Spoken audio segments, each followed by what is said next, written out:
Bukan.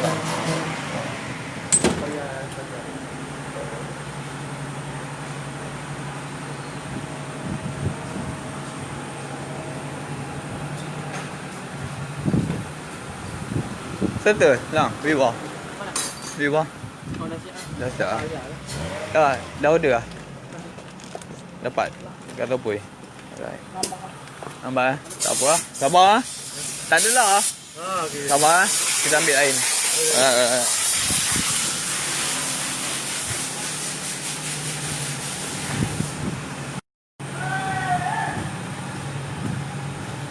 Bismillahirrahmanirrahim. Assalamualaikum, salam sejahtera, selamat petang tu. Kamu boleh cakap dengan dia? Dengan abang? Kejap saya. Ada je ni, tak ke mana-mana tu. Ada je kat bengkel. Hari ni agak sesak. Banyak juga kereta-kereta yang perlu dibuat. Antaranya ada satu masalah kereta Iswara ni, temperature panas kata dia. Temperature panas. Jadi apa yang kita patut tahu bila temperature panas? Apa yang kita patut buat? Apa yang kita patut check?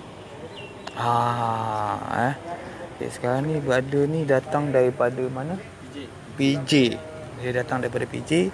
Katanya dia bawa kereta ni Iswara. Dia ada masalah temperature panas. Kalau saya tengok kat sini banyak yang owner ni dah buat sebelum ni temperature panas. Baru servis radiator. Baru servis radiator kereta ni. Baru servis radiator kan. Switch temperature baru tukar. Hose air pun baru tukar. Fan motor baru tukar. Banyak dia dah buat ni. Lepas tu okey, temperature panas. Jadi kita nak check sekarang ni macam mana kita nak tahu temperature panas. Thermostat pun dia dah tukar. Ini thermostat pun dia baru tukar tau. Baru tukar kan thermostat kan. Okey, thermostat ni saya tunjuk kat awak dia bekerja ke tidak, macam mana. Thermostat ni dia duduk kat sini. Dia duduk kat sini. Okey. Dia duduk kat sini, maknanya air daripada radiator akan masuk ke dalam enjin. Masuk ke dalam enjin. Bila enjin dihidupkan, water pump akan berpusing. Water pump akan pusing, dia akan pusingkan air dalam enjin keluar ikut sini. Tapi dia tak boleh keluar sebab ada pintu. Pintu ni kita panggil thermostat. Thermostat. Jadi thermostat ni dia akan terbuka bila dia terima suhu yang panas. Bila enjin ni dalam keadaan betul-betul panas, pintu ni akan terbuka, lalu air pun masuk ikut hos atas ni. Hos atas ni dia berpusing, air yang sejuk akan masuk ke enjin, thermostat akan terima air yang sejuk, thermostat akan tertutup balik. Air yang panas akan disejukkan oleh fan. Okey, nak tahu macam mana benda ni function ke tak function, kan? Awak dah buat ni. Radiator dah servis. Temperature switch dah tukar. Hose air tengok baru tukar. Kita tengok benda ni dulu function ke tidak.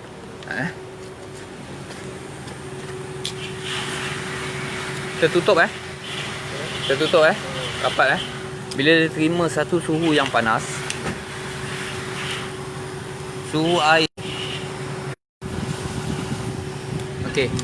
Okey, pintu dah terbuka.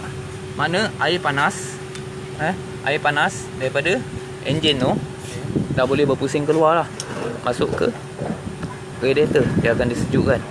Tapi sekarang ni sistem semua okey. Saya dah ada check marking main pulley. Main pulley pun salah satu punca. Kalau dia loose, pusingan enjin laju, tapi water pump tak dapat pusing laju. Main pulley saya dah marking, jadi main pulley pun tak ada lagi marking dia. Maknanya main pulley pun dalam keadaan okey, tak ada masalah. Sekarang ni saya nak start tengok water pump pula. Water pump ada pusingkan air ke tidak. Nak tahu macam mana water pump pusingkan air. Air yang panas dalam enjin akan masuk ikut hose ni. Bila enjin dihidupkan. Kalau saya start, lubang ni dia akan keluarkan air mancut.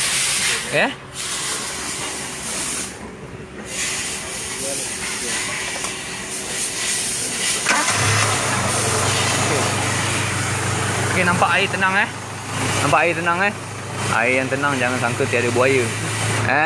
Okey, kita tekan minyak. Bila kita tekan minyak, dia akan mancut naik. Nampak? Memancut naik kan? Okey, kalau dia memancut naik, maknanya water pump dalam keadaan okey. Kita cuma nak tahu bilah tu okey ke tidak. Kadang-kadang reput, hancur. Maknanya water pump awak okey. Apa yang awak nampak sekarang ni? Nampak? Buih Okey, buih ni sepatutnya laluan air dia tak patut ada buih. Dalam air dia tak patut ada buih, melainkan kau letak sabun. Kan? Tapi mustahil lah ada sabun dalam ni. Takkanlah korang nak letak sabun. Kan? Betul? Okey. Macam mana boleh ada buih ni? Buih ni terjadi bila head gasket bermasalah. Kereta ni dulu pernah terjadi temperature panas. Bila temperature panas, tekanan head yang menekan gasket pada blok dah tak fit. Dah tak fit, head gasket dah terbakar. Piston yang naik, dua naik, dua turun, dua naik, dua turun. Dua piston yang naik tu, pressure dia yang patut keluar ke exhaust, dia dah bocor sikit masuk ke laluan air. Sebab tu laluan air ada buih. Ini bermakna head gasket kau dah bermasalah. Kereta ni dah pernah terjadi temperature panas. Kau tukarlah radiator baru sekalipun, switch baru sekalipun, water pump baru sekalipun, tapi kalau kau tak buat, angkat head, skim head, masalah takkan settle. Jadi settlekan benda yang nampak bermasalah dulu. Macam mana nak tahu head gasket bermasalah? Inilah contoh buih-buih halus keluar. Kalau dia tak keluar kat sini, dia akan keluar kat sini. Tapi sebab saya dah buka kan, dah buka pipe ni kan, nampak kat sini lah buih dia. Okey, yang kedua, awak tengok keliling enjin. Nampak ada leaking. Ada leaking minyak. Situ tempat pressure minyak. Dekat sini pun nampak berminyak. Tapi kalau kita tengok bahagian atas dia maknanya bahagian cover ni. Bahagian cover ni tak ada leaking minyak. Bukannya minyak daripada atas turun ke bawah pun boleh jadi sebab tu bawah berminyak. Tapi bahagian atas tak ada minyak. Ini bermakna head gasket dah bermasalah. Head awak bengkok. Awak terpaksa angkat head, skim head, pasang balik. Lepas tu kita pantau tengok temperature, panas lagi ke tidak. Kita buat benda yang nampak bermasalah dulu. Kalau nak cakap semua dah buat, nak cakap meter gila, tak boleh juga. Kita nak cakap meter digital ni gila. Sebab walaupun dia meter digital, awak nampak saya cabut wayar tadi, suhu dia turun, semua turun. Dia tinggal 100 bar. Kenapa dia tak turun habis? Dia tinggal 1 bar. Sebab nak menandakan meter tu berfungsi. Bila saya cocok balik, dia naik. Ataupun saya pergi ke shop body tadi, awak nampak meter tu naik kan? Itu bermakna meter dalam keadaan okey, function dia okey. Jadi dia naik bila terjadinya temperature panas saja. Maknanya suhu sensor ni dia terima suhu yang panas pasal meter yang naik. Jadi kau kena buat, angkat head dulu, skim head, tukar gasket.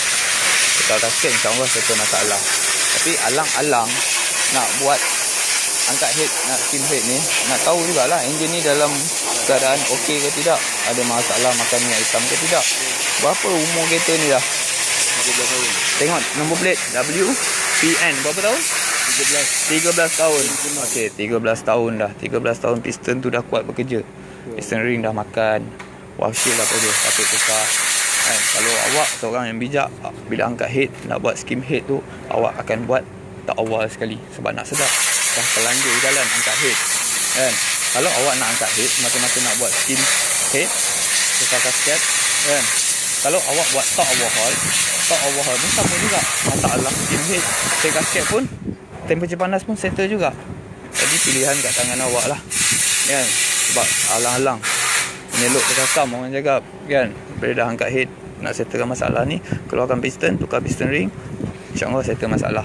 Kalau jadi lagi temperature panas, maknanya nak tangkap apa lagi? Tangkap meter lah. Meter lah bermasalah. Sekarang ni kita buat benda yang nampak bermasalah dulu. Kan terang-terang head gasket dah terbakar. Betul?